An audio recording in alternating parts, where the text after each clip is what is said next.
En ce début de septembre, enfin ce mi-septembre, pour les nouveaux cafés préhistoire au musée de l'Aurignacien. Ce soir, nous avons le plaisir, moi et mon assistant, d'accueillir Gilles Tozello et Carole Fritz, qui vont venir nous parler d'une grotte ornée de la Haute-Garonne, la fameuse grotte de Marsoulas. Carole Fritz est spécialiste de l'art préhistorique. Chercheuse au CNRS, Carole dirige actuellement le Centre de recherche et d'études pour l'art préhistorique d'Émile Cartaillac, le CREAP, à la Maison des sciences de l'homme de Toulouse. Ses travaux portent sur les premières manifestations graphiques humaines, tant sur des critères techniques, stylistiques et biologiques, dans l'objectif d'évaluer la part respective des données cognitives et des acquis culturels. À ses côtés, Gilles Tozello. Docteur en préhistoire, ses recherches portent sur l'art paléolithique. Il travaille dans deux grottes ornées majeures des Pyrénées, le Tuc d'Audoubert et la grotte de Marsoulas. Gilles s'intéresse plus particulièrement à l'analyse formelle et stylistique de l'art paléolithique. Diplômé en art graphique, Gilles va également contribuer à la réalisation de grandes répliques, notamment la fameuse grotte de Chauvet et encore plus récemment la grotte Cosquer. Nos deux invités ce soir viennent donc nous présenter les recherches portant sur une des grottes ornées de la Haute-Garonne, la grotte de Marsoulas. Première grotte ornée et découverte dans les Pyrénées en 1897, visitée par les touristes pendant près d'un siècle, la grotte de Marsoulas est datée d'environ 18 000 ans et fréquentée par les sociétés magdaléniennes des Pyrénées.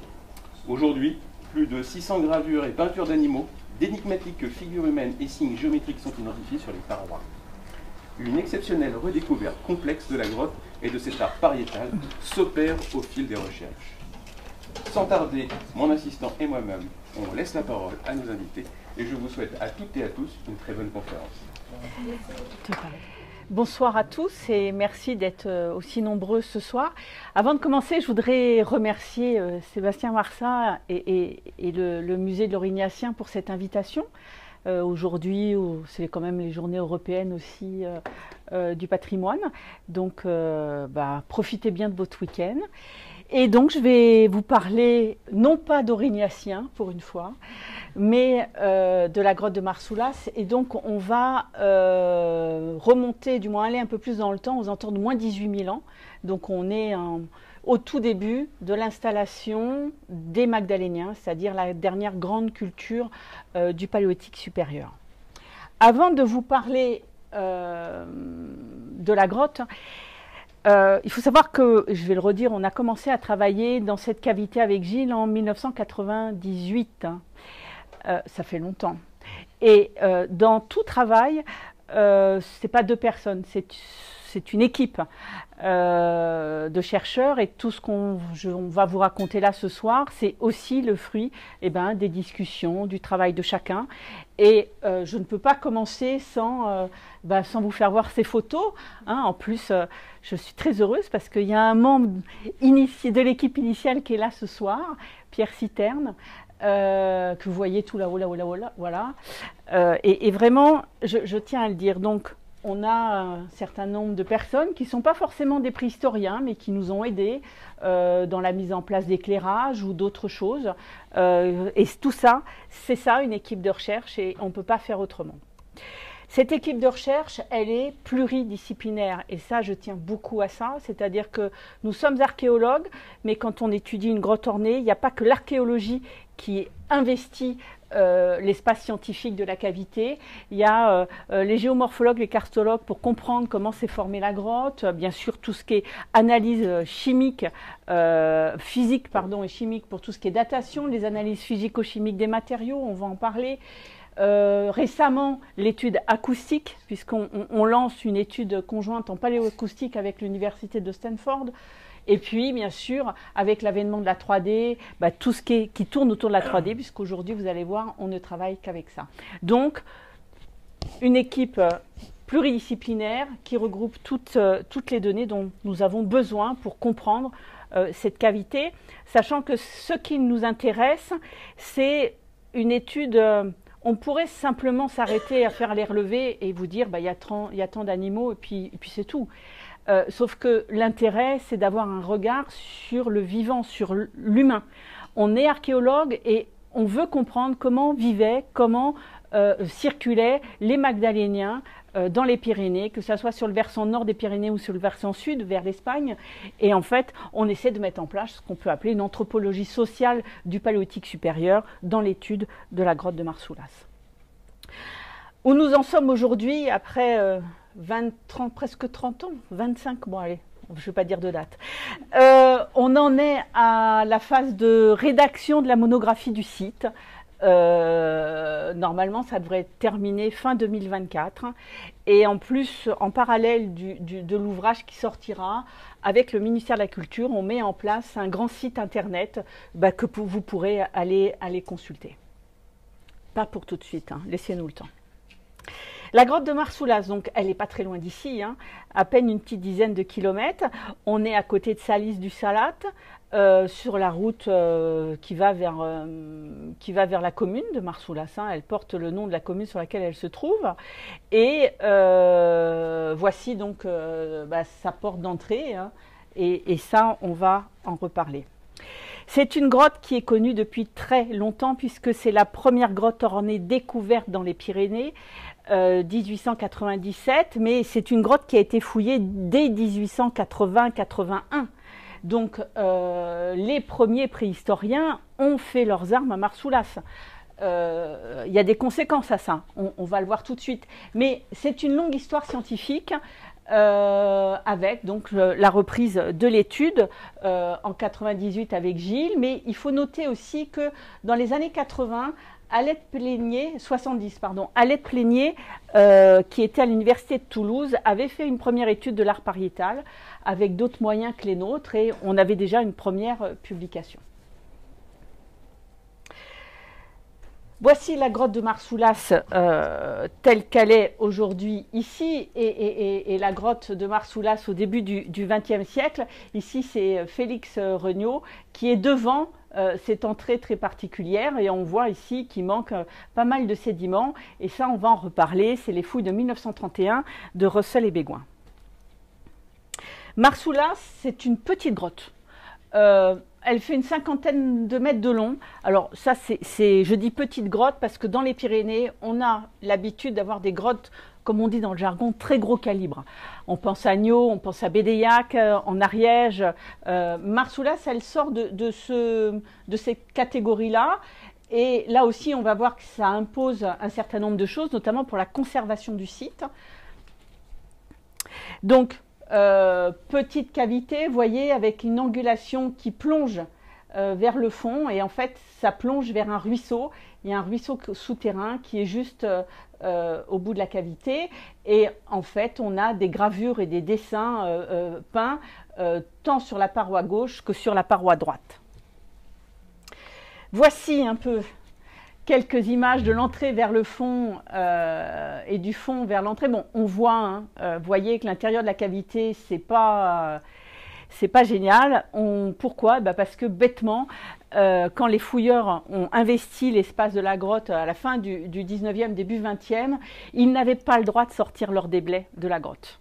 C'était une propriété privée, les propriétaires ne voulaient pas, donc en fait, ils ont fouillé en bougeant leur tas d'un endroit à un autre, et c'est ce qu'on a encore aujourd'hui dans la cavité.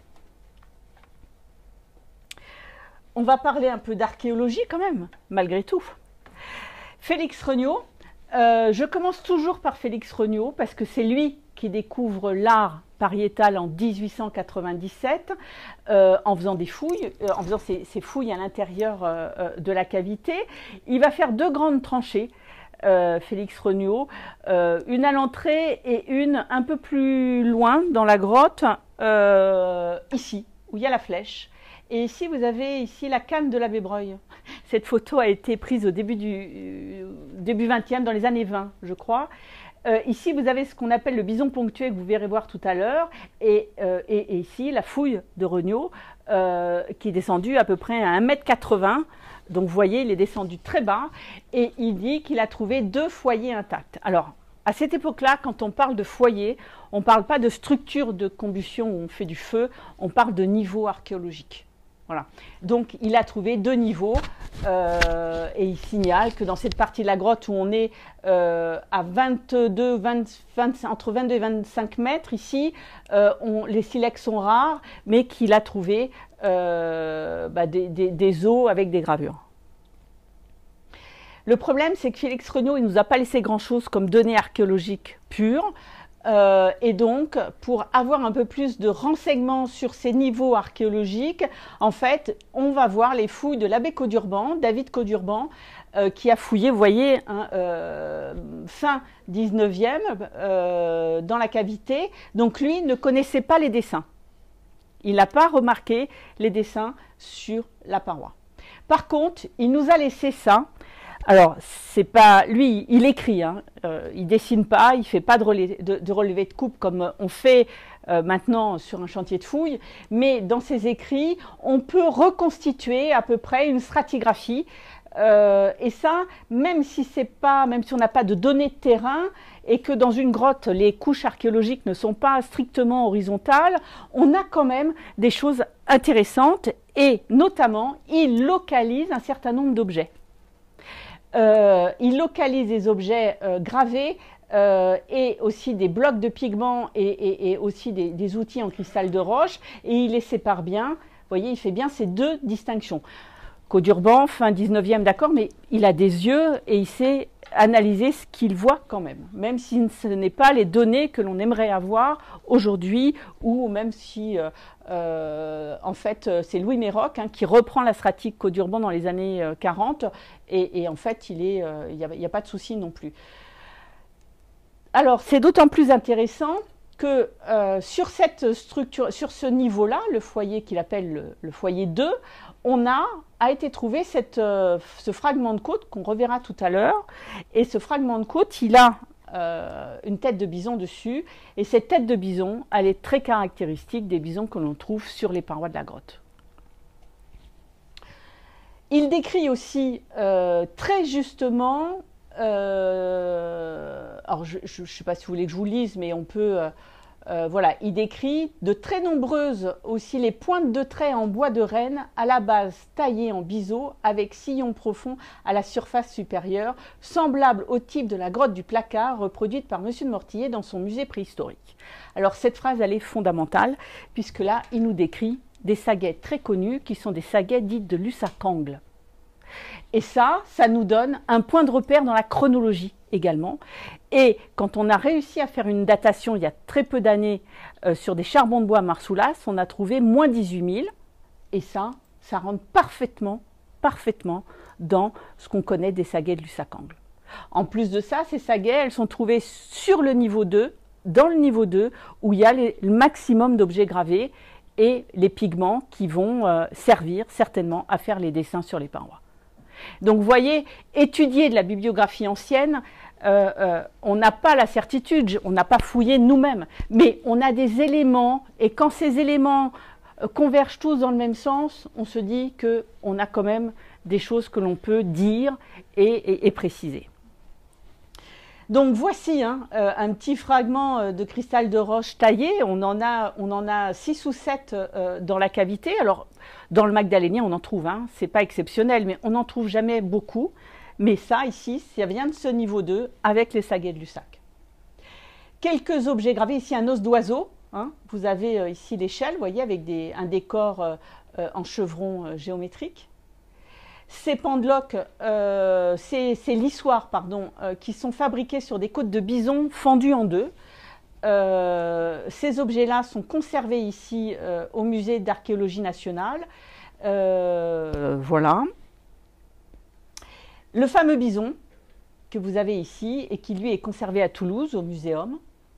Et vous voyez, il est très complet, donc vous avez le relevé avec les grandes cornes. Le pelage, on sait que c'est un mâle, regardez le très beau fourreau pénien, et on retrouve toutes les caractéristiques des bisons de la grotte, avec l'oreille juste derrière cette corne, avec la lunette, ce qu'on appelle la lunette autour de l'œil, c'est-à-dire le dégagement des poils, très très caractéristique des bisons de Marsoulas. Et en fait, il y a de grandes chances aussi qu'ils tirent la langue, et on le voit, il y a la cassure qui gêne un peu, mais voilà, ça c'est très très caractéristique. intéressant aussi, quand on fait des analyses un peu plus poussées de ces pièces qui proviennent de ce niveau 2, on s'aperçoit qu'on a des techniques très similaires. Alors, je n'ai pas le temps de rentrer dans le détail, mais vous voyez ici ces incisions très particulières qui donnent ces segmentations, ou encore la manière de faire les lignes de ventre. Bon, on retrouve la lunette autour de l'œil, et je vous ai dit ici, là, vous voyez, la langue qui sort du museau. On a aussi ce type d'ossement, c'est-à-dire un os qui a été utilisé postérieurement à la gravure. Et ici, il y a de grandes chances que l'on ait un loup avec sa queue, patte arrière, ligne de ventre. Hein. Vous voyez que le dessin n'est pas aussi bien assuré que sur le bison précédent. Et cet outil, en fait, cet os a servi d'outil après la gravure. Quelques galets gravés. Hein, ici, vous avez ce galet de rivière, et puis ici un autre avec 2 têtes de chevaux. Et ce que je vous faisais voir tout à l'heure, c'est-à-dire ces techniques très particulières qu'on retrouve sur le bison, sur l'objet ou sur d'autres objets ici. Vous voyez, la partition ici, c'est la même que ici. Donc, on a des liens techniques, des liens aussi stratigraphiques qui nous permettent de faire la liaison entre la stratigraphie Caudurban et les éléments que l'on a aujourd'hui dans les musées. Autre élément important, ce sont les dents percées. Important pourquoi? Parce que ce sont ici, alors ça c'est canine de renard, ici c'est du cerf, ce qu'on appelle une crache de cerf, et il faut savoir qu'à cette époque-là, il y a très peu de craches de cerf du côté nord des Pyrénées, c'est-à-dire, on va dire côté français, ça ira plus vite, on les trouve plutôt côté espagnol, et on verra le lien tout à l'heure que ça peut nous donner quand on va parler un peu de géographie humaine. Des pigments. Des blocs de pigments utilisés, on voit bien ici les traces d'utilisation, du pigment un peu plus brut ou encore un galet qui n'est pas totalement percé, entièrement recouvert de rouge. Et ces blocs de pigments ici ont été trouvés dans le niveau 2 de Caudurban. Ce qui est important aujourd'hui, je vous parle de stratigraphie, donc vous voyez qu'on essaie de reconstituer les choses, sachant qu'on a fait, dans cette grotte, on a eu l'autorisation de faire un sondage dans une partie étroite, où on a trouvé un niveau archéologique petit, et c'est lui qu'on a daté de moins 18 000. Il est assez profond, puisqu'on est à plus d'1,20 m, et moi j'en ai pas la preuve, comme j'aimerais le voir, mais je pense que ce niveau est à mettre en liaison avec le niveau 2 de Caudurban. Voilà. On a trouvé, donc on a daté du charbon de bois, on a des arêtes de saumon, on a une vertèbre de saumon, et on a un outil en os utilisé. Pourquoi c'est important de connaître ces sols? Parce que pour essayer de faire le lien entre le sol et la paroi. Marsoulas, c'est une grotte qui a été habitée. Alors, il faut aussi, dans votre tête aujourd'hui, arrêter de faire la distinction entre habitat et grottes ornées. Les paléolithiques ont aussi vécu au pied des parois qu'ils ornaient. Alors, le problème est dans la définition même de l'habitat. Qu'est-ce qu'un habitat? Mais ici, à Marsoulas, on a tous les éléments d'aire de séjour, avec taille du silex, découpage de bison, etc. etc. Donc l'intérêt aujourd'hui, c'est de comprendre la hauteur des niveaux de sol par rapport à la hauteur de la paroi ornée. Sachant que cette paroi ici, on est à peu près à 2,50 m par rapport au sol actuel. Ça veut dire que soit ils ont aménagé pour aller monter jusqu'à là-haut pour faire le grand panneau peint, soit le sol était plus haut. Donc il y a tout ce travail qui est en cours pour essayer de comprendre justement les relations sol-paroi. Ce qui nous amène à l'art pariétal. Aujourd'hui, on est environ à 663, on va dire, entités graphiques. Sachant que dans ces entités graphiques, on a 418 figures animales et humaines, avec une répartition très large bison, cheval, hume, bouquetin. Cette répartition elle est un peu, comment dirais-je, un peu différente de ce qu'on connaît des autres grottes ornées en France et en Espagne, puisque je vous rappelle un titre indicatif, mais on pourra en reparler après, que la figure humaine, en réalité, dans tout l'art paléolithique, entre, en gros, on va dire, moins 35 000 et moins 12 000, c'est moins de 6% de la totalité du corpus. Ce qui est énorme, ça veut dire qu'il n'y a pas beaucoup de figures humaines, que ce n'est pas majoritairement des figures humaines que l'on va trouver sur les parois. Juste pour vous donner une échelle de temps, il y a plus de temps qui sépare Chauvet et Lascaux, moins 36 000, moins 18 000, que Lascaux et nous. Donc quand je vous dis qu'il n'y a que 6% de représentation humaine sur tout ce temps-là, ça veut dire que dans la tête des paléolithiques, la projection mentale de ce qu'ils veulent dire dans leur message, ça ne passe pas au travers de l'image humaine, ça passe au travers de l'image animale. Or là, on a un phénomène un peu particulier à Marsoulas. Pour le moment, on ne sait pas pourquoi. Il faut qu'on aille un peu plus loin dans l'analyse pour arriver à proposer une explication. Voilà. Après, on va trouver des bouquetins, des isards, des cervidés. Vous voyez, on a des animaux un peu particuliers, comme félin, ours, chouette, renard, un mammouth, un rhinocéros, un auroch et des animaux composites. Donc on a ici un bestiaire un peu particulier qui amène à la réflexion. Ce bestiaire, il est associé à 245 entités, on dit non figuratives, mais ce qui est intéressant dans ces entités, en fait, c'est les signes à Marsoulas qui sont très spécifiques de la grotte et que je vais vous faire voir tout à l'heure. Si vous faites le total ici, il manque des choses, oui, parce qu'il y a beaucoup de traces de points qu'on n'a pas mis dans le décompte, c'est pour ça que j'avais mis don au départ, mais vous voyez aussi qu'on a beaucoup d'animaux indéterminés, ça c'est un classique, et aussi des tracés vestigiels très très importants.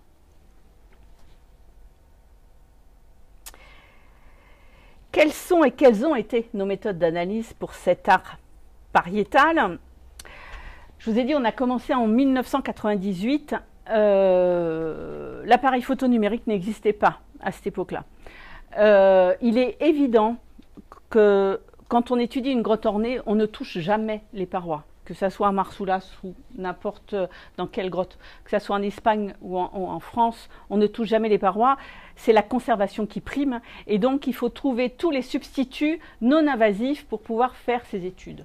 Au départ, le substitut le plus pratique, c'est la photographie. Donc à 98, c'était la photographie argentique. On prenait la photo, la paroi, on prenait des petits carrés de photos qu'on assemblait par la suite pour agrandir la vision. C'est-à-dire, si je vous fais une vue générale de la paroi, même si j'essaie d'éclairer, vous n'allez pas voir grand-chose. Donc on va décomposer cette paroi avec des lumières rasantes pour faire ressortir les gravures. Après, avec cette photo, on prenait un stylo, on se mettait face à la paroi ou sous la paroi et on dessinait ce qu'il y avait dessus, et c'est ce dessin, une analyse en fait de la paroi qui va nous donner leur levée finale. 2010, 12, 13, 15, arrivée du numérique, on a un changement de paradigme et maintenant on utilise entièrement la 3D pour travailler. Alors toujours sur base photographique. La photo, c'est ce qu'il y a quand même de mieux pour obtenir un maximum de détails. Et en fait, on fait ce qu'on appelle, nous, de la photogrammétrie. C'est-à-dire que c'est un assemblage de photos. Au moment où on fait les photos, il faut qu'il y ait des superpositions de chaque cliché. Et on a des logiciels très particuliers qui vont nous restituer la paroi en 3D grâce à ces photos. Et c'est les séances de photos que vous avez ici. Et après, on recommence. Après, c'est le logiciel qui nous donne ce qu'on appelle un skin, une paroi, on va dire, modelée en 3D, sur lequel le logiciel va caler toutes les images. Et après, on recommence la même chose, on se remet devant la paroi et on redessine ce que l'on voit. Avec une petite nuance, c'est que la 3D nous permet de faire des choses qu'on ne pouvait pas forcément faire avant. Et je vais vous faire voir quoi, notamment du traitement d'image. Alors avant, ça existait avec de l'image numérique, de l'image argentique aussi, mais c'était beaucoup plus compliqué. Et on n'avait pas les logiciels sous la main comme ça, alors que maintenant, le logiciel, il est dans mon ordinateur. Et vous voyez ici cette paroi qu'on appelle la paroi du bison ou tectiforme. Et bien vous allez comprendre pourquoi. Parce que voilà ce qu'on peut faire avec un logiciel qui s'appelle Listretch, qui a été mis au point par quelqu'un qui travaillait à la NASA. Et on voit ici, vous voyez, ce grand bison noir sur lequel on a un signe qu'on appelle un signe tectiforme ici, avec voilà, et un signe angulaire ici. Et on voit bien, hein, ça nous a permis aussi de découvrir une autre tête de bison qui est sur l'angle de la paroi, on le reverra tout à l'heure. Donc vous voyez que le numérique, il a fallu changer nos paradigmes méthodologiques, mais ça apporte aussi d'autres choses. Et donc vous voyez ici le tectiforme sol. Voyez, donc on peut aussi travailler les images indépendamment les unes des autres, ce qui aide beaucoup dans la lecture de parois fragiles ou de parois recouvertes de calcite, où il y a plein de solutions. À quoi nous sert la 3D? Eh bien, il y a quelque temps, avec la 3D, on produisait ce type de relevé, c'est-à-dire qu'on met sur le papier tout ce que l'on voit sur la paroi, tous les dessins, mais également si on a des activités animales, par exemple de l'ours et cavernes. Il n'y en a pas à Marsoulas, mais voilà. Donc on marque tout ce qu'il y a. Je vous ai dit, on essaie de faire une anthropologie sociale. Donc il faut comprendre comment ces parois sont faites, du moins comment les dessins sont dessinés, comment ils sont dessinés les uns après les autres, est-ce qu'on est face à des compositions ou pas. Et ça, c'est de l'analyse fine qui permet de le faire. Donc on vous aurait proposé ça il y a 5 ans. Maintenant, on vous propose ça, c'est-à-dire qu'aujourd'hui, on peut remettre nos dessins directement sur la 3D, ce qui nous permet de proposer ce genre de choses.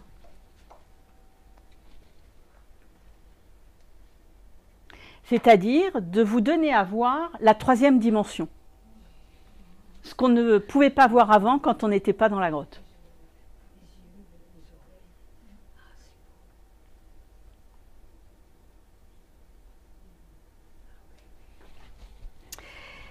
Et pour aller plus loin,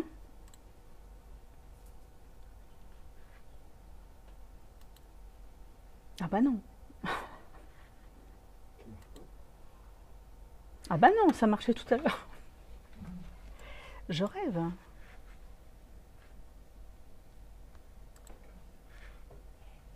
Bon, je vais le faire moi.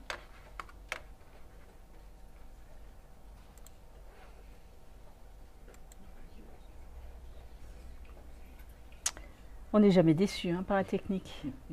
C'est clair. Jamais déçu par la technique. Voilà. Et voilà. Puis on ne m'embête pas souvent, moi. Donc voilà, on est là. Donc là, c'est la paroi gauche de la grotte. Depuis, vous avez une partie de la porte d'entrée ici, jusqu'au mètre 27. Donc on ne va pas jusqu'au fond, mais je voulais vous faire voir ça. Et on a plaqué dessus les relevés de cette paroi. Voilà. Donc voilà à quoi sert également la 3D. Et on va revenir plusieurs fois dessus, puisque ça nous permet de vous faire découvrir des choses. Et ça vous permet de comprendre aussi, vous voyez, que ce grand panneau peint, il a une surface plane et qu'après ça, il y a un petit encorbellement, que là on a une petite niche dans laquelle ils ont mis un signe barbelé, que ces bisons, ils ne sont pas simplement plaqués, mais qu'ils utilisent également le relief de la paroi. Et ici, par exemple, hop, on voit bien que le chanfrein, c'est-à-dire le front de ce bison, est calé sur le bord de la petite niche qui est ici, vous voyez, et que ce bison-là, si j'arrive à vous l'agrandir, il risque de vous rappeler un tout petit peu le bison sur l'os que vous avez vu tout à l'heure. Donc voilà, la 3D, certes, ce sont des jeux vidéo pour nos ados, et pas que pour nos ados, pour les parents aussi des fois, mais dans la recherche, ça peut aider. Ça aide à la recherche, ça aide à l'étude de la grotte et ça aide aussi, et ça c'est important, à la diffusion de ces images vers vous. On dit le grand public, mais et vers nos collègues chercheurs également, puisque on vous apporte une petite partie de la grotte dans votre ordinateur. Mais ça ne remplacera jamais la grotte, puisque de toute manière, il faut faire une interprétation de ce que l'on voit dans tous les cas. Alors, je vais essayer de rebasculer. Normalement, ça devrait être bon.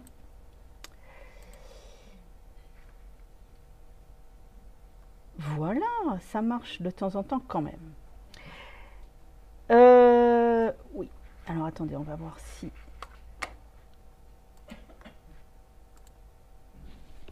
Ah ben voilà, ça, en fait, il se bascule ici. Ce qui est très... ce qui est pas mal. Ah mais oui. Sauf que j'ai pas... Ah si, voilà. Une des particularités de cette grotte, ce sont ces grands signes que vous voyez ici. Ces grands signes qu'on dit barbelés, vous voyez, avec un axe central et puis des petites... un peu comme des arêtes de poisson, des barbelures, voilà. On a ces barbelés, on a ces ensembles de points, ces signes qu'on a appelés en T inversé, qu'on retrouve ici, qu'on retrouve sur le grand bison orange, et qu'on va retrouver tout au long de la cavité. Ces signes sont vraiment très importants et on va en reparler tout à l'heure. Alors, je vais essayer de rebasculer. Alors, en fait, il faut que j'aille claquer là. Voilà. On va y arriver comme ça, hein, vous inquiétez pas. Les voici en vrai, hein, des photos. Donc, on a... voilà, ces grands signes barbelés qu'on retrouve, hein, beaucoup sur le panneau, le grand panneau peint, mais également dans la deuxième partie. Ce grand signe de points et de traits qui est vraiment très impressionnant, ou encore ces grands T inversés. Et vous voyez ici aussi que l'on a du rouge, on a de l'orangé et on a aussi du violacé, et ça, on va en reparler également. Une autre particularité de la grotte, c'est la difficulté pour lire les gravures. Là, vous avez des grands bisons hein, qui font presque 1,50 m à 2 m de long. Ici, vous avez la tête noire, un grand bison orangé, dans lequel on voit un cheval et un grand bison rouge en dessous ici, vous voyez, avec les cornes. Alors, ces parois, elles sont très près du sol, voire sous le niveau de sol actuel. Et elles sont très érodées, donc difficilement à lire, mais en plus de ces grands bisons, on a des toutes petites figures, ici, gravées très finement sur ce revêtement, et c'est ça la difficulté de la grotte, arriver à changer constamment d'échelle de lecture. Ici, le noir que vous voyez, en fait, ce sont des superpositions de gravures, et vous avez ici cette très très belle tête d'Isard, qu'on reconnaît bien avec les cornes retroussées, et puis les petites oreilles en pointe. À titre d'exemple, vous avez ici une figure de bison. Je vous mets le relevé à côté. Voilà, donc si vous voulez regarder ça, et ben voilà, il est là. Il est juste là, et si vous regardez bien, on voit bien ici hein, les traits du museau qui sont très lisibles. Voilà. C'est ça Marsoulas aussi. Et la seule grotte que je connaisse aussi difficile que Marsoulas, c'est les Trois Frères, en Ariège. Difficulté de lecture, on l'a vu tout à l'heure avec le bison, avec le tectiforme. Un autre signe quadrangulaire qu'on trouve à l'extrême fin de la grotte. Et vous voyez ici hein, la paroi telle qu'elle est aujourd'hui, donc assez, on va dire, abîmée, dégradée. Et là aussi, il a fallu jouer avec un logiciel d'analyse d'image pour arriver. On voyait bien hein, qu'il y avait quelque chose pour refaire sortir ce grand signe fait en hématite violette qui se superpose à des grandes figures de cheval. Ce sont les dernières figures de la cavité.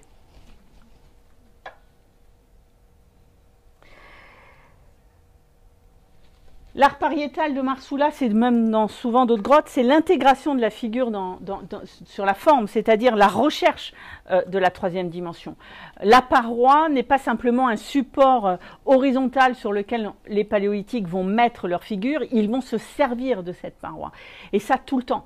Alors pas à chaque figure, mais la paroi peut aussi donner le relief exact, par exemple, pour cette tête de cheval, où vous avez le poitrail, l'angle de ce qu'on appelle la ganache, le museau ici, et le chanfrein qui est sur le bord hein, de ce petit trou avec l'oreille ici. Donc, ils se servent des reliefs pour y inscrire la forme. Alors, si je vous dis ça, ici, qu'est-ce qu'on pourrait voir? Eh bien, il y a un très beau bison. Vous voyez? Et là, en fait, il y a cette forme qui fait la bosse du bison et la descente de l'arrière-train, pardon. Vous voyez? Ici, voilà. En gravure toujours très fine. Alors, ces gravures fines, il faut savoir que c'est le lot majoritaire de l'art paléolithique en réalité. Majoritairement, dans les grottes, c'est des gravures qu'on va trouver et pas des dessins faits avec des pigments. On va s'intéresser aux grands panneaux peints. Je vais essayer de repartir. Voilà, bah, ça marche comme ça. Alors on va faire comme ça. Ce grand panneau peint qui est ici, voilà. Donc vous voyez, hein, il fait... bon, on va surtout parler de là jusque là. Donc on est sur à peu près 2,50 m de haut. Vous voyez, on a toujours ces grands cygnes barbelés, ce grand bison noir ici avec ces très belles cornes. Hop, hop, voilà. Fait en noir et en orangé. Derrière le bison, vous avez une autre tête de bison et une tête de cheval ici. Je sais pas, elles sont imbriquées l'une dans l'autre. Cette tête de cheval, devant lui, il y en a 3 autres, mais très abîmées. À l'intérieur du bison, on le verra plus tard, on voit des cornes qui sortent ici. C'est un bouquetin, où on a l'œil ici, le poitrail là. Et devant, vous voyez hein, ce très beau cheval qui n'a plus de tête, hélas. Un autre bison ici en haut. Et vous voyez la profusion de signes barbelés, de signes quadrangulaires, des points, des alignements de points. Et on va s'intéresser à ces alignements de points là, qui sont un très beau bison rouge, associé à un reste de bison noir, ponctué également, et un autre grand bison derrière. Ces deux bisons-là sont très évanescents aujourd'hui sur la paroi. Et vous pouvez voir que le beau signe que je vous ai fait voir tout à l'heure, il est juste en dessous de cet ensemble de points. Alors, il faut que je ressorte. On va y arriver. Ah, voilà. Voici, hein, pour vous faire voir hein, la hauteur d'un homme par rapport au panneau et au sol actuel. Et cet ensemble de points, c'est en fait la représentation d'un bison. C'est la vedette de la grotte, et on l'appelle le bison ponctué. Hein, il a été tout de suite publié. Donc Regnault découvre les figures en 97. Les gens n'y croient pas à cette époque-là. Hein. Je reviens un peu sur l'histoire parce que j'ai oublié de le dire.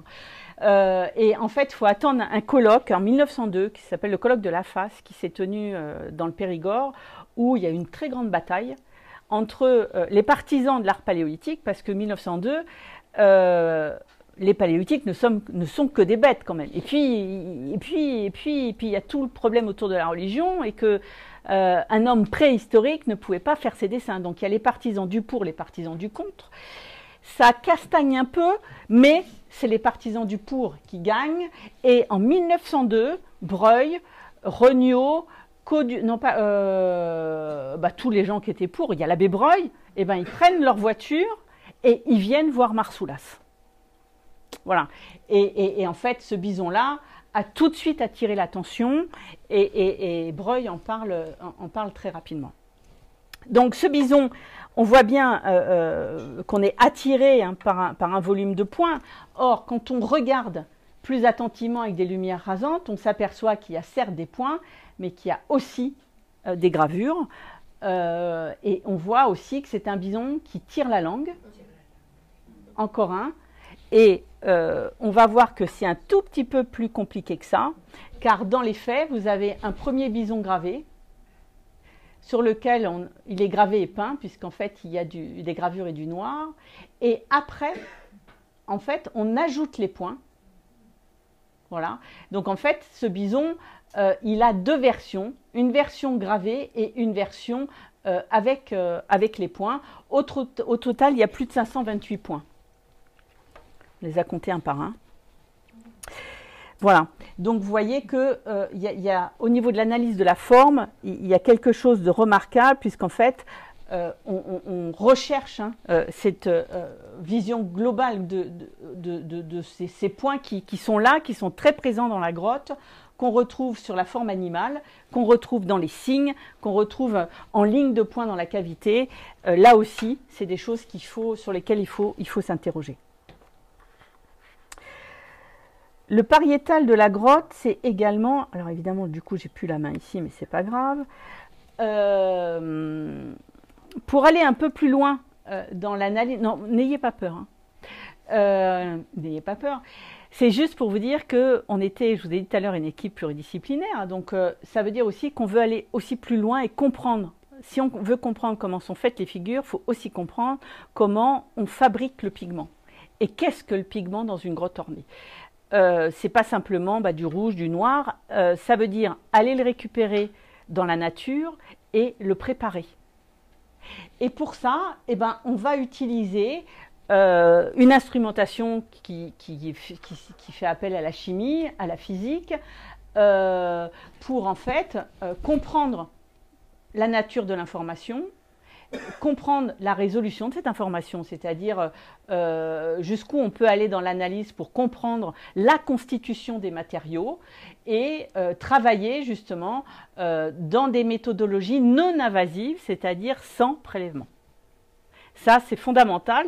Si on peut faire une analyse et qu'on a le choix entre un prélèvement et on peut le faire sans prélèvement, vaut mieux aller vers le sans prélèvement, pour éviter justement d'enlever toujours un petit peu. Mais il y a des fois on ne peut pas faire du non-invasif. Quand on fait du C14, il faut un prélèvement puisqu'il faut de la matière organique pour le dater. Donc on a tout de la fluorescence des rayons X, de la diffraction des rayons X, la spectrométrie. Bon, on a tout un arsenal d'outils, mais qui s'adapte à l'endroit où on veut travailler. Cet instrument a été mis au point avec la NASA.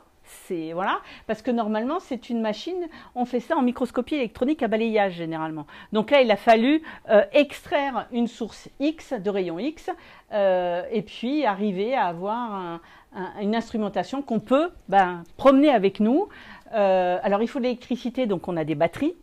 Là, Marsoulas, en plus, on avait un groupe électrogène à l'extérieur de la grotte, donc on a tendu des fils, mais aujourd'hui on essaie de travailler justement sur batterie, etc. Et donc ça c'est une analyse en direct de pigments, et le point d'analyse c'est même pas 1 mm. Ça ne touche pas la paroi, On approche les rayons X le plus près possible, mais ça ne touche jamais la paroi. Alors, on a fait des analyses pour le noir, de l'analyse pour le rouge. C'est très intéressant puisqu'on s'aperçoit qu'on a des différents oxydes de manganèse, et notamment on a un oxyde de manganèse utilisé sur le cheval et sur le bison noir ponctué ici, et sur ce bison noir là, qui contient énormément de fer. Donc en fait on a une source d'approvisionnement très particulière en manganèse. À côté on a d'autres noirs où on a un manganèse assez pur sans barium, et ça on le retrouve sur les bisons là, le cheval, le bison et le bison ponctué, et un manganèse avec des séries d'impuretés où on a du barium, du titane, etc. Bon, je ne vais pas vous le... Voilà. Donc ça veut dire qu'on a plusieurs sources de matières premières. Ça ne nous donne pas une analyse chronologique des choses. Ça nous dit on a du manganèse très différent dans la réalisation de ces figures. Est-ce que la différence est un facteur chronologique? Je ne pense pas. Et surtout, ça nous a permis de détecter du noir de carbone, c'est-à-dire du noir de charbon de bois.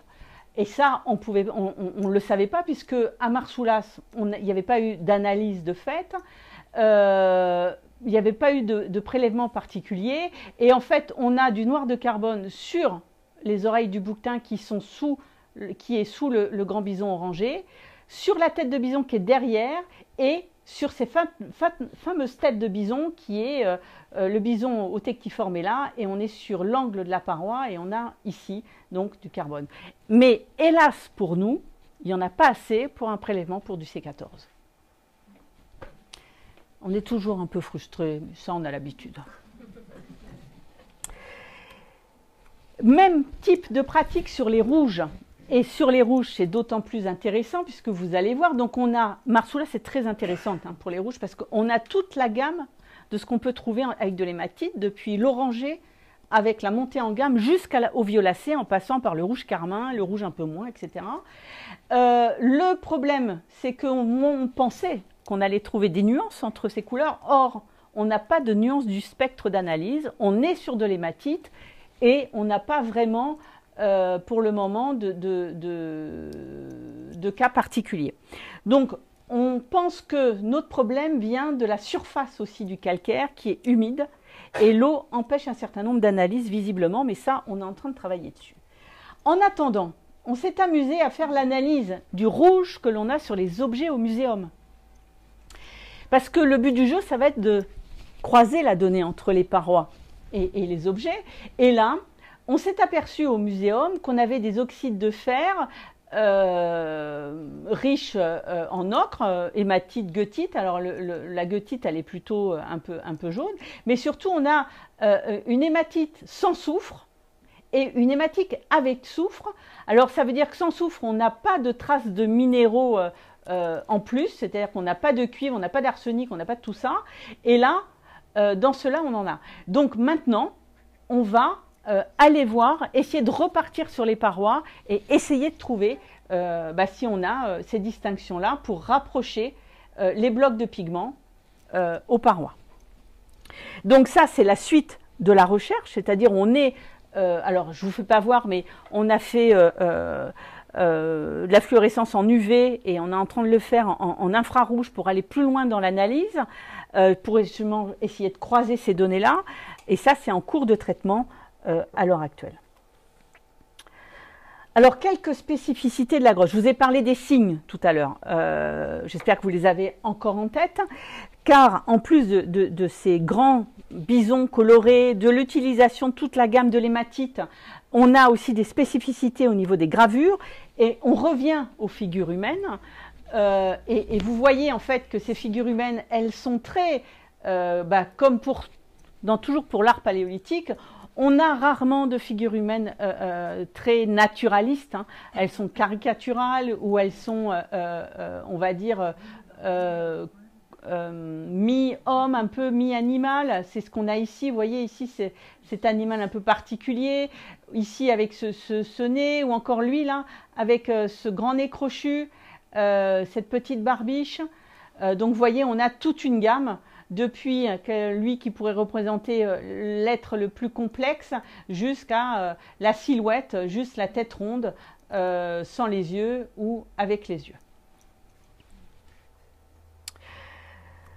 Ici aussi, le mammouth et le rhinocéros, où il y en a un de chaque, vous voyez, ça fait longtemps qu'ils n'en ont pas vu. Il faut dire qu'à cette époque-là, il n'y en a plus dans les Pyrénées.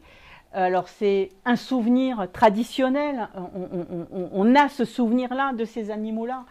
Un félin ici, un renard ou un loup ici, un autre félin, vous voyez ici, très beau.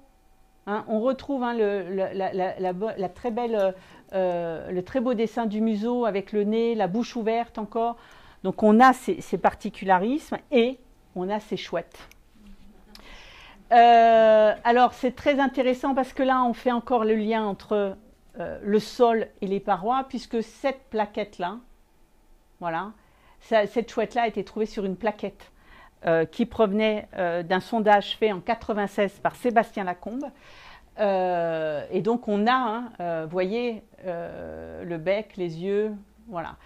Alors les chouettes, vous en avez ici, ici, ici. Le problème, et je vous le soumets comme ça, la réflexion, c'est comment peut-on faire la différence entre ça, et ça. Vous voyez, lui, il a été mis là, mais il peut être mis dans les chouettes. Qu'est-ce qui fait, qu'est-ce qui nous dit que ça c'est humain ou est-ce que c'est chouette? Quel est le rapport entre ces figurations, vous voyez? À mon avis, il se passe des choses entre l'oiseau et l'humain. D'autres, voilà, je vous ai mis un petit résumé des bisons. On retrouve le bison ponctué, les têtes sur les angles. Bon, voilà, ça, ce sont des caractéristiques. Et je peux faire la même chose avec les chevaux. Vous voyez, on a quand même deux très beaux chevaux polychromes. Et regardez celui-ci. Alors lui, il est magnifique, avec la bouche ouverte et les dents indiquées.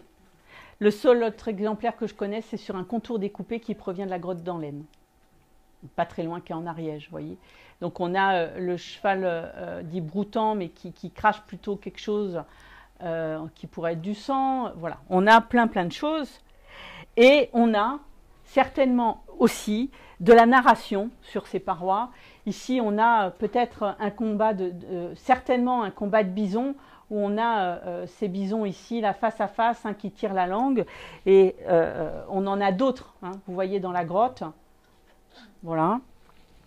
Et aussi ce lien très fort entre bison et figuration humaine. Vous voyez, ici, vous avez un phallus, certainement.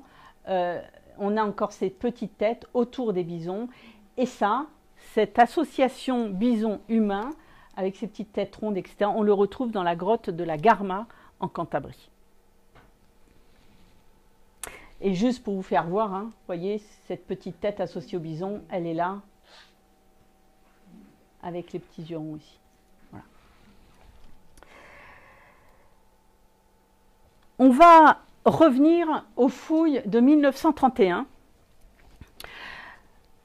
faites par le comte Bégoin et Russell, qui était conservateur à la Smithsonian.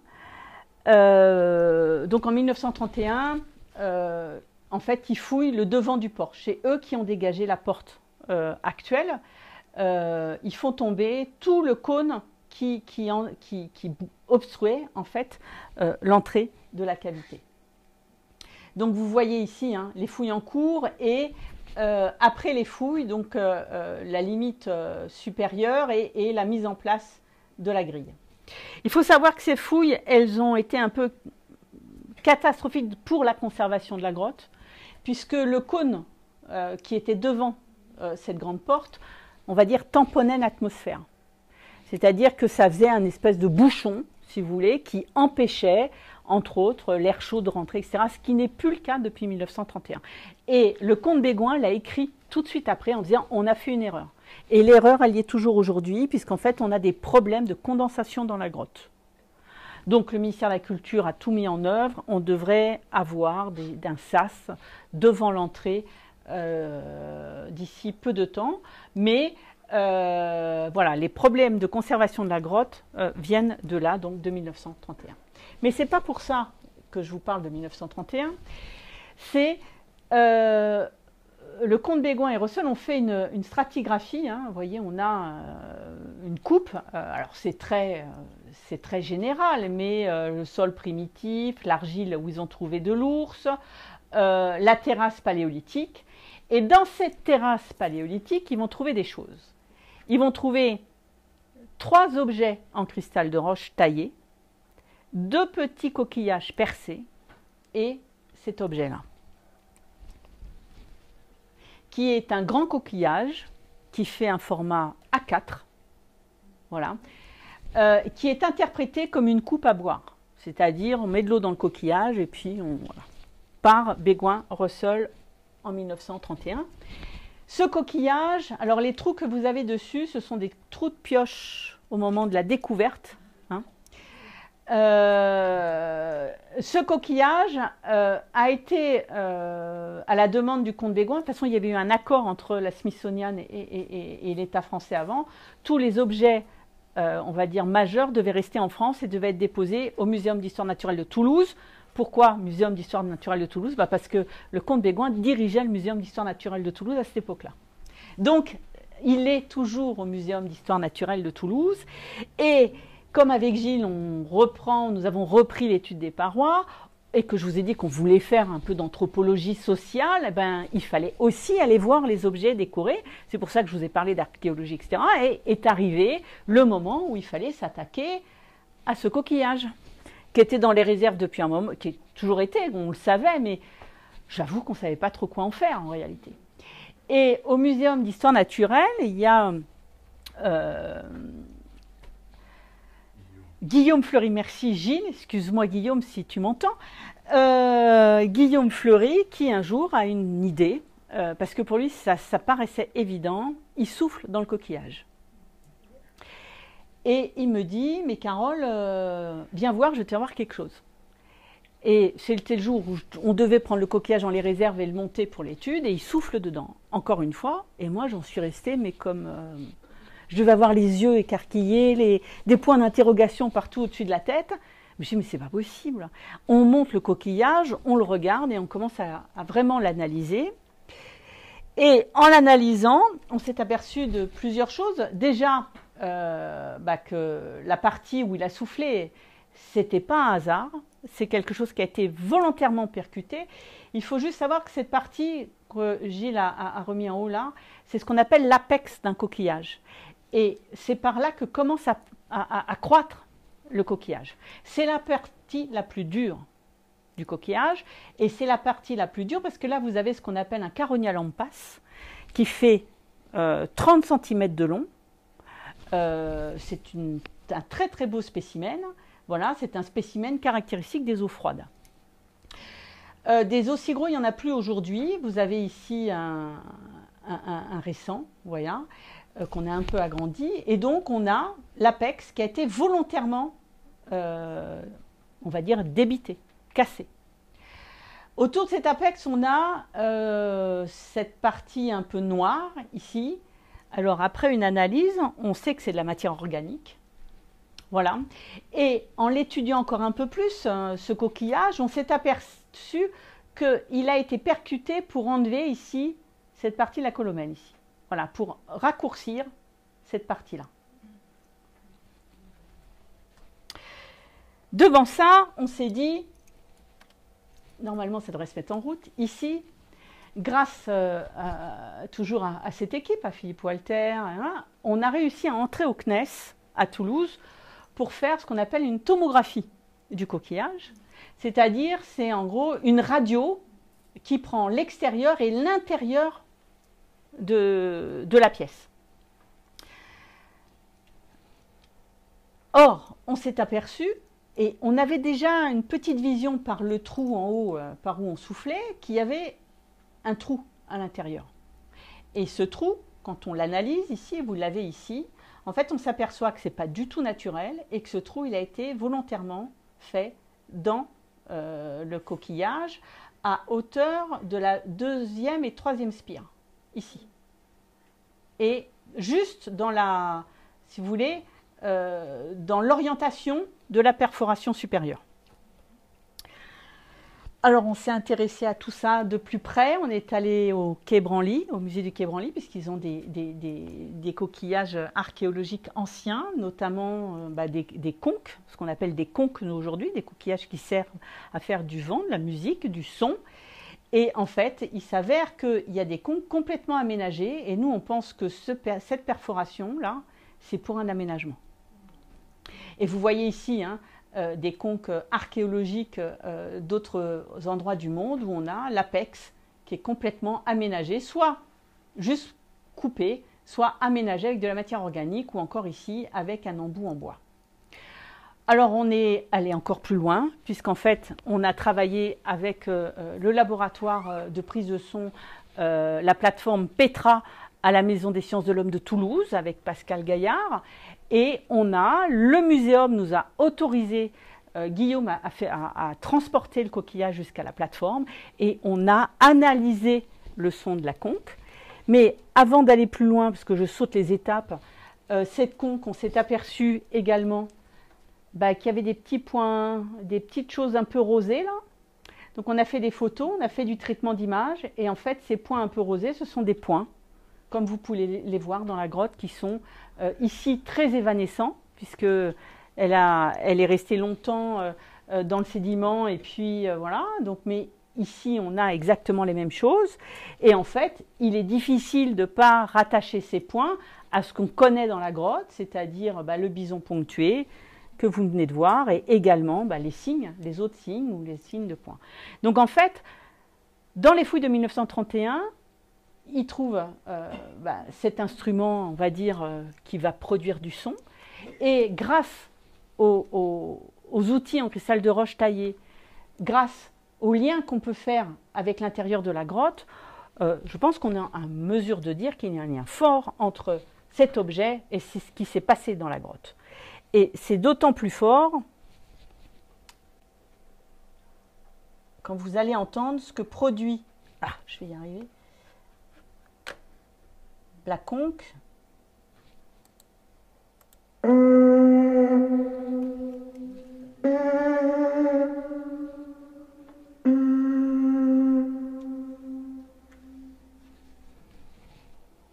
Alors, je peux vous la remettre, hein.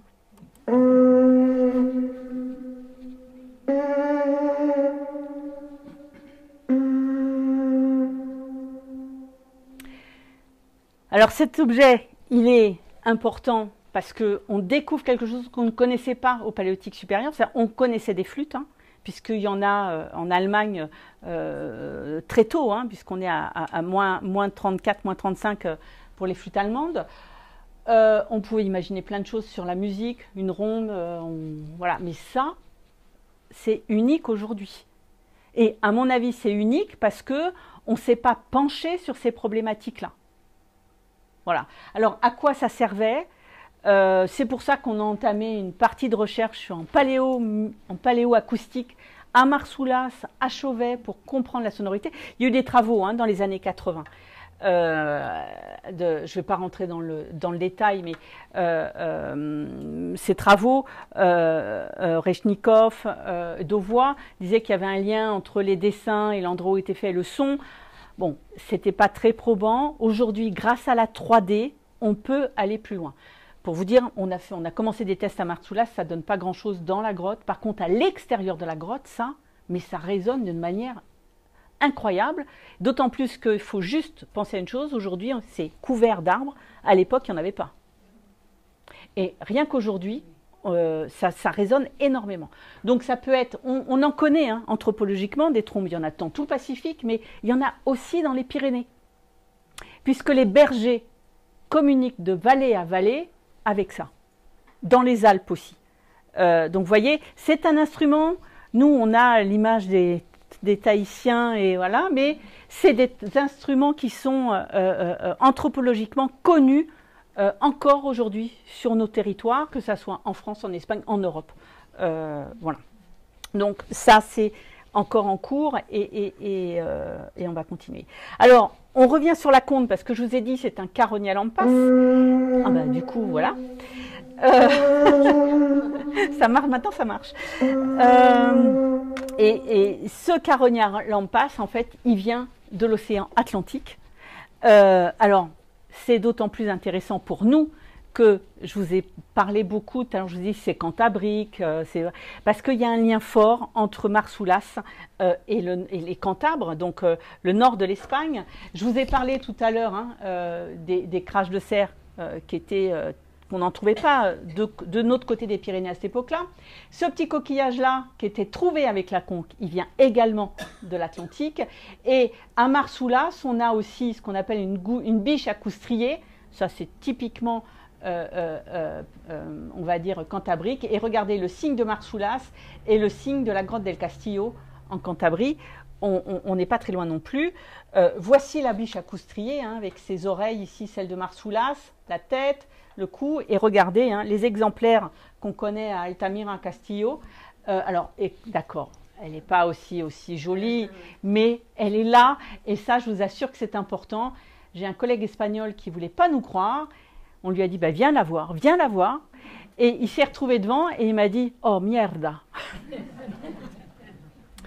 Un autre point fort, ce sont les grands bisons, hein, polychromes de Marsoulas, qui ne sont pas sans rappeler ceux qu'on connaît côté cantabrique. Il faut savoir qu'en dehors de Marsoulas, les grandes figures polychromes dans les Pyrénées, il y en a deux autres. C'est un cheval à la Bastide et un cheval au Tuc de Doubert.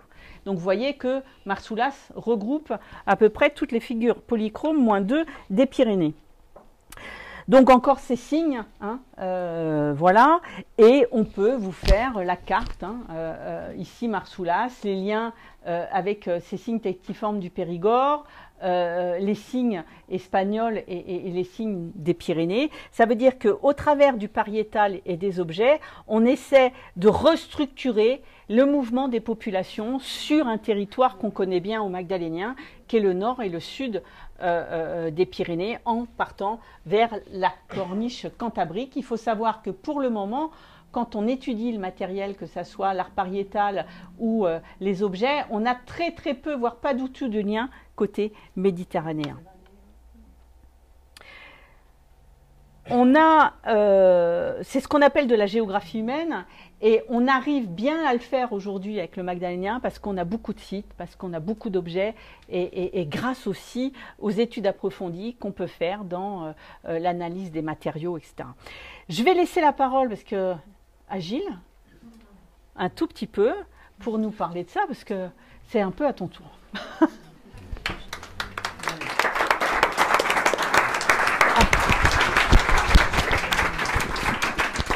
Pas trop long.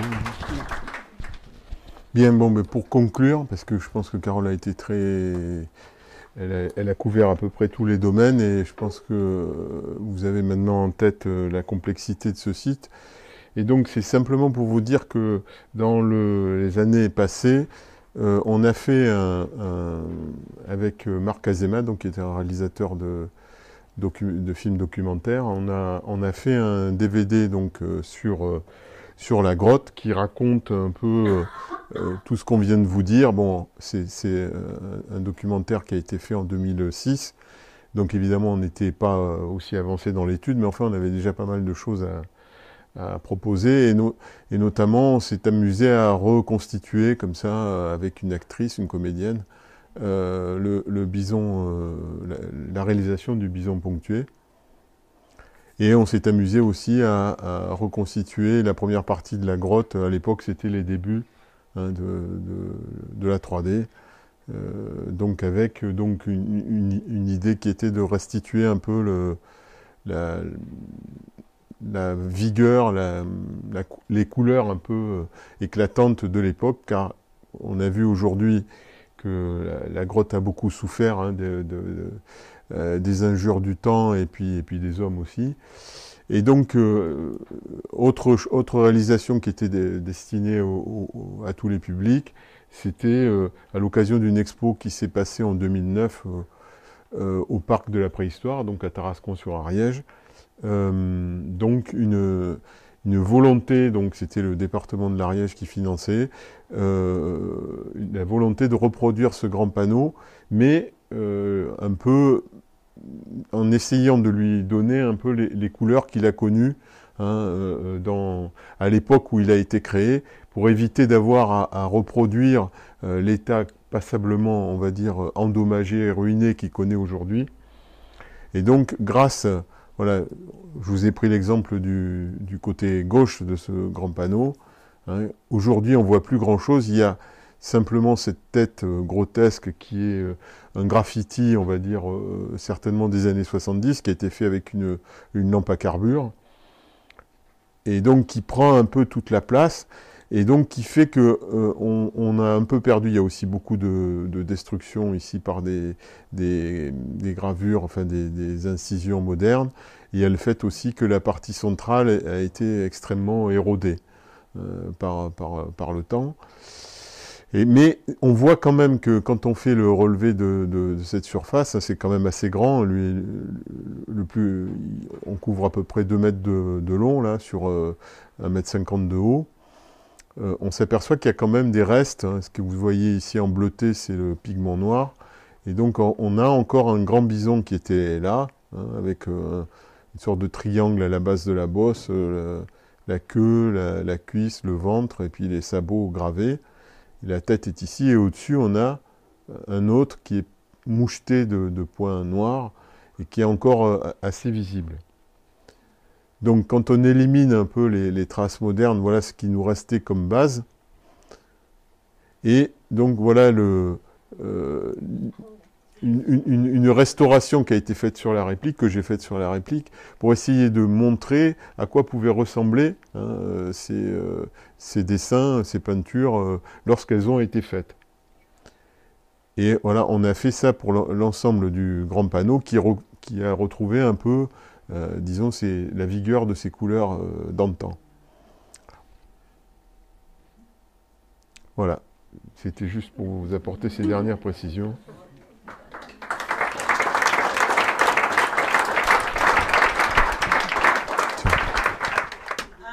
Moi j'ai une question, est-ce qu'il y a des inserts de quelque chose ou pas du tout là, Des quoi? Des inserts d'os ou de... Oui. Oui, il y en a, on en a vu, ça, on en a deux. Deux qui restent, deux os, oui.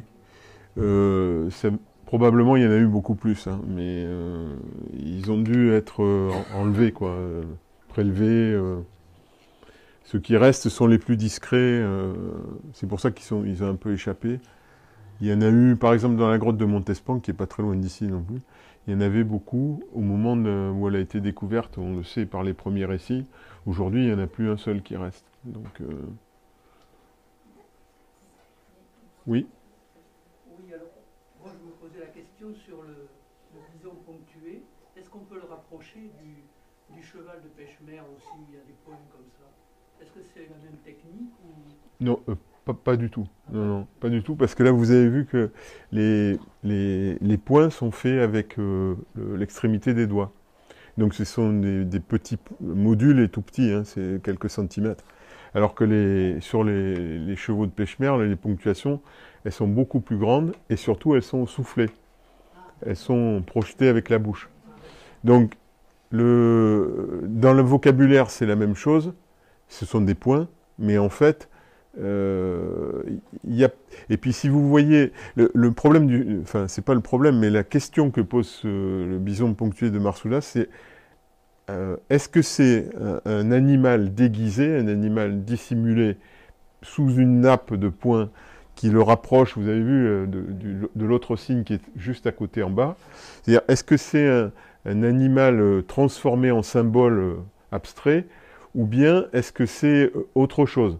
Et comme il est resté unique, à peu près, il n'y a pas d'autres éléments de comparaison. Dans la grotte Chauvet, on a aussi des nappes de points, mais cette fois-ci, ce sont des grands points aussi qui sont faits avec une autre technique qui est l'application de la paume de la main sur la paroi, enduite de couleur. Et comme ça, on peut composer un peu le motif qu'on veut. Il y a deux exemples qui forment un peu la nappe de points, affecte un peu la forme d'une silhouette animale. Mais là, ce qui est particulier, c'est que le bison, il a été fait normalement, on veut dire, avant d'être complètement recouvert. Et évidemment, quelle est la signification, honnêtement ben, ça a été fait en même temps à Pêche-Merle, mais si vous voulez, les points ne recouvrent pas complètement. On a l'impression que ce sont des chevaux ponctués. Voilà. Mais c'est la même époque. Ah non, pas du tout. Non, c'est bien plus ancien. Pêche-Merle, c'est autour de 25 ou 26 000 ans, je crois. Donc c'est beaucoup plus ancien. Oui. Oui, c'est à propos du mammouth et du rhinocéros. Vous avez dit qu'ils ne les avaient pas alors qu'ils n'existaient plus. Alors depuis combien de temps ils n'existaient plus?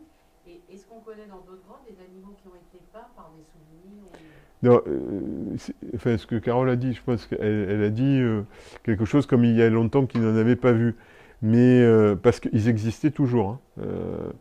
Le mammouth, dans des grottes magdaléniennes du Périgord, comme Font-de-Gaume ou les Combarelles, et même dans des sites archéologiques de l'Allemagne, du sud de l'Allemagne, vers bien plus tard que Marsoulas, hein, le mammouth va disparaître très tardivement. Hein. Donc, par contre, ces populations ont tendance à se raréfier parce que le climat est en train de changer, déjà à l'époque.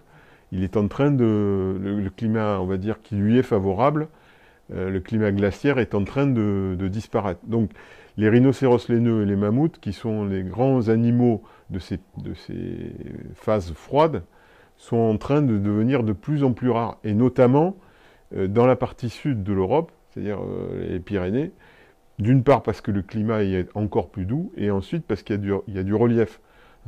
Les éléphants ne vivent jamais en montagne, parce qu'ils sont beaucoup trop lourds, beaucoup trop corpulents, etc. Ils ne peuvent vivre que dans des plaines, en fait, dans des espaces ouverts. Donc, progressivement, ce qui est remarquable, c'est qu'à Marsoulas, on a ces deux animaux, et si vous les regardez, ils sont quand même ils sont pas très bien dessinés, quoi. Ils sont un peu... si vous regardez ce mammouth, là, par exemple, il a les défenses qui viennent se planter sous l'œil. Ce qui n'est pas normal. Hein. Les mammouths n'ont pas les défenses qui viennent se planter sous l'œil. Normalement, ils viennent se planter au niveau de la bouche, puisque les défenses sont des dents qui sortent de la bouche des éléphants. Là, c'est pareil, lui, il a une seule corne. Normalement, ils en ont deux. Voilà. Donc, on peut se demander si, effectivement, les artistes qui ont fait ces dessins les ont pas fait, on va dire, de mémoire orale. C'est-à-dire si on n'a pas, si c'est pas la tradition orale qui s'est maintenue, mais alors qu'ils dessinaient très bien les bisons parce qu'ils en voyaient régulièrement, ou les chevaux, ou les bouquetins, etc., certaines espèces n'étaient plus représentées de manière fréquente. Et donc, mais quand même, ils ont éprouvé le besoin. Tout à l'heure, Carole parlait de narration, parce que c'est vrai que quelle est la motivation, quel est le sens de ces fresques? Nous, on pense que le contenu, avant tout, il est d'ordre narratif. C'est-à-dire qu'en fait, il y a des récits qui sont racontés, même si, effectivement, on peine aujourd'hui à les reconstituer, parce que les codes qu'ils ont choisis ne sont pas du tout les mêmes que les nôtres. C'est-à-dire, il n'y a pas de ligne d'horizon, il n'y a pas de représentation du sol, il n'y a pas... Les notions d'échelle sont totalement oubliées, il y a des grands animaux, des tout petits, etc. Et surtout, notre problème aujourd'hui, c'est que Marsoulas, ça représente une épaisseur de temps qui n'est pas très longue, parce qu'on pense que peut-être c'est 1 ou 2 millénaires, hein, c'est assez court dans le temps, mais c'est déjà considérable. Et ce sont des gens qui sont revenus, c'est probablement la même... je ne sais pas comment il faut dire, la même tribu, le même groupe ethnique qui est revenu et revenu et revenu sur ce site pour y pratiquer des rituels, pour certainement réaliser ces fresques, avec toujours, ils ont répété cette formule plusieurs fois dans la grotte, depuis l'entrée jusqu'au fond, ce qui fait que, partiellement en superposant. Donc on a quelque chose aujourd'hui qui est difficile à démêler, à déchiffrer, parce qu'on a... c'est un peu comme si on avait mélangé les pages d'un livre, si vous voulez, ou qu'il y ait des morceaux qui se soient imprimés les uns sur les autres, quoi. Donc c'est aussi pour ça qu'on est un peu, comment dirais-je, handicapé pour aller plus loin dans l'interprétation. Oui. Est-ce que le fond de cette cavité est vraiment le terminus, ou est-ce qu'en décaissant un peu, on pourrait arriver à la rivière pour une suite éventuelle du réseau? Non, le réseau, en fait, il existe, mais ils ne sont pas allés dans le ruisseau. Et alors, pourquoi? Est-ce qu'il y avait un bouchon? Mais nous, on a une fin de l'ornementation, et dans le ruisseau, il n'y a pas de traces. Il y a eu une expérience une plongée de spéléo, je crois que c'est dans les années 90, et qui n'a pas permis d'aller...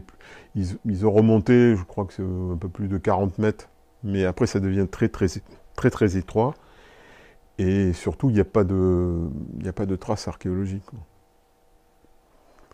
Mais le ruisseau est très important dans l'histoire de la grotte, parce que c'est lui qui est à l'origine de la formation de cette cavité, hein, parce que vous avez vu le plan, c'est un segment tout droit, c'est un plan à peu près unique, hein, il n'y a pas deux grottes qui ont ce plan-là, parce que c'est un phénomène géologique qu'on appelle un joint, un miroir de faille et un joint, voilà. C'est lui, là, ce petit ruisseau, qui, quand c'est la période quand il y a une crue, eh bien, il va se mettre il monte ici, et le niveau, voilà, le niveau d'eau, l'eau se mettait à couler du fond vers l'entrée. C'est comme ça que s'est formée la grotte, et c'est aussi à cause de lui qu'il y a eu pas mal de bouleversements on va dire, dans les couches archéologiques. Il a été responsable de pas mal de déplacements, quoi. Oui. Pour la reproduction donc, du bison à point, combien de temps ça prend pour le faire? Que ce soit les parties noires, c'est assez long. Enfin, c'est assez long. On avait mis, je pense que c'est bien une demi-journée, mais parce que, en fait, ça dépend si on prend toutes les phases en compte. Parce qu'à l'époque, évidemment, il fallait récolter le pigment, le broyer, le préparer, pour que le mélange soit exactement comme il faut. Après, il a fallu, bon là, c'est pas très loin pour aller dans la grotte, mais enfin, il faut quand même s'éclairer. Oui, c'est de l'ordre d'une demi-journée. En même temps, c'est pareil, hein, c'est quelqu'un qui maîtrise assez bien la technique. Donc, il y a aussi le pigment noir. Hein, donc, non, c'est de cet ordre-là. Ouais, je dirais une demi-journée. Oui. Puisque vous dites que c'est fait avec des doigts, est-ce qu'on sait si c'est une seule personne qui a fait tous les poils ou si c'est plusieurs? On aimerait. Mais faire de la recherche ADN, là, c'est même plus possible. Et, non, la grotte est trop... La grotte a été trop fréquentée. Donc, voilà. Non, mais en revanche, c'est assez probable. Hein. Enfin, on n'a pas la preuve. Ouais. En archéologie et en préhistoire, notamment, là, quand on voit ces panneaux-là, il est extrêmement difficile de savoir qui est l'auteur de quoi. Combien ont travaillé, etc. Donc, par contre, quand on voit, on va dire, cette œuvre-là, on a l'impression que ça correspond à un projet. Enfin, ça se discute parce qu'il peut y avoir très bien deux phases. Il y a la phase qui correspond à, comme je vous l'ai dit, à un bison traditionnel pour la grotte, qui est noir avec des gravures. T'as pas les phases Si, si. Voilà. Ça, on pourrait dire que ça correspond à une phase autonome. Et qu'ensuite, quelqu'un d'autre est passé, peut-être 3 générations après, et a rajouté les points. Alors, ce que Carole vous a pas dit, histoire de compliquer la chose, c'est que il y a eu aussi une deuxième version de la bouche. C'est-à-dire que là, vous voyez, il y a une première version avec une langue très longue sortie, mais aujourd'hui, cette langue-là, elle est noyée dans un autre museau et une autre langue a été... Voilà, et le fanon a été rallongé, etc. Donc on pourrait presque dire qu'il peut y avoir 3 phases, quoi. Ça me paraît assez probable que un autre auteur ait rajouté quelque chose plus tard. Mais là, j'ai du mal à... Enfin, j'aurais tendance à penser que c'est plutôt le même projet. Parce qu'il y a la présence de ce signe ponctué juste en dessous, et qu'il est difficile dans la grotte de ne pas faire le rapport entre les deux. Et puis parce qu'il y a aussi le bison ponctué noir qui lui est au-dessus, ça fait beaucoup de coïncidences. Ce que vous appelez des barbelés, c'est la représentation de plantes Des représentations de plantes. C'est possible parce qu'on en a qui... Enfin, honnêtement, c'est tellement... Le problème de ce qu'on appelle des signes, c'est-à-dire ce que nous, on n'identifie pas comme quelque chose de figuratif, c'est que c'est un peu comme, je sais pas, les panneaux du code de la route.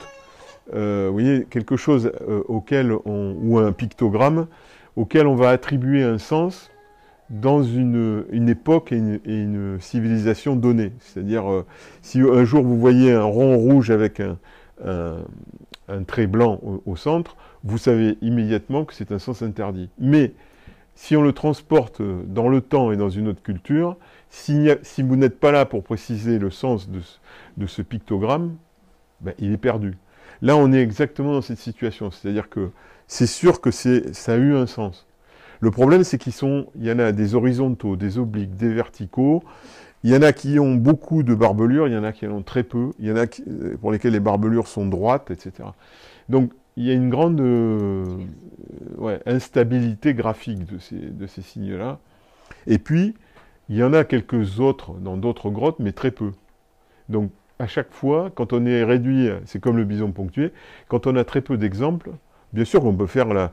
Il y a aussi des gens qui ont pensé à des représentations cartographiques.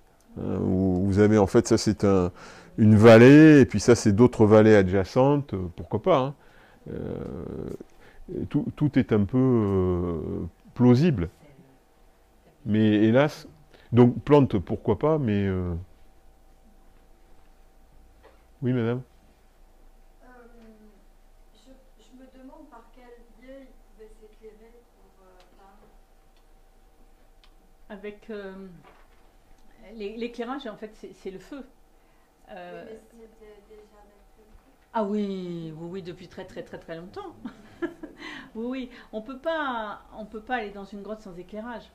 Donc même si Marsoulas elle est toute petite, oui, non, ils font des foyers, ils ont des torches, ils ont des lampes, et ça depuis au moins depuis 400 000, ils ont 400 000 ans. 400 000 ans, le feu et les premiers foyers ont 400 000 ans, vous voyez.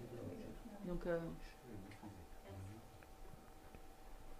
et la finalité, selon vous, de tout ça? Ah, la finalité. Ah, ou pas?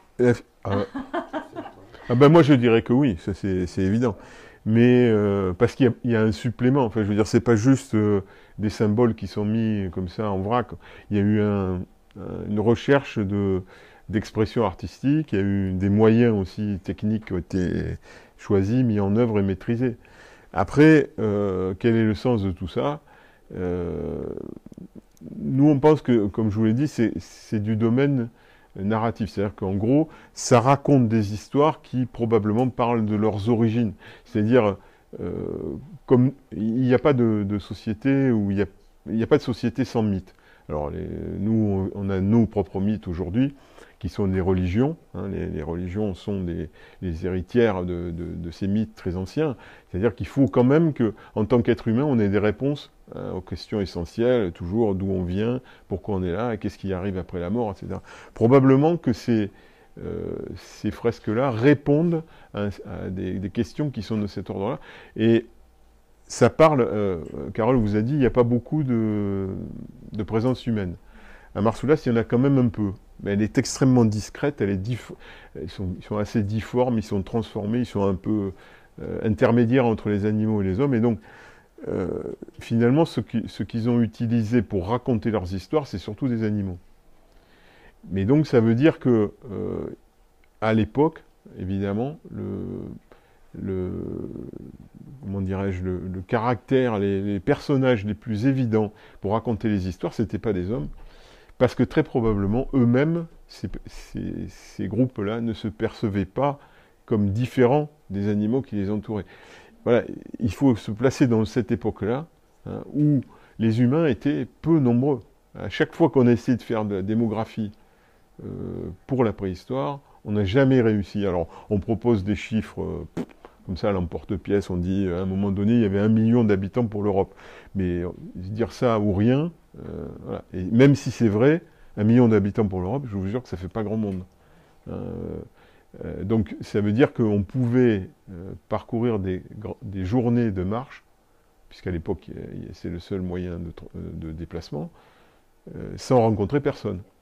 Donc par contre, des animaux, vous en voyez sans arrêt, et eux vivaient au milieu des animaux. Donc il est certain qu'ils ont choisi, ça c'est intéressant sur leur psychologie, sur leur rapport au monde, et ils voient le monde à travers les animaux.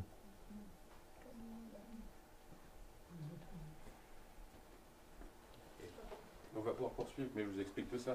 Merci à toutes et à tous pour votre attention et votre présence ce soir au Musée de l'Aurignacien pour cette nouvelle conférence. Merci à Carole et à Gilles pour cette présentation sur ce patrimoine haut-garonnais qu'on redécouvre ou qu'on découvre pour la première fois.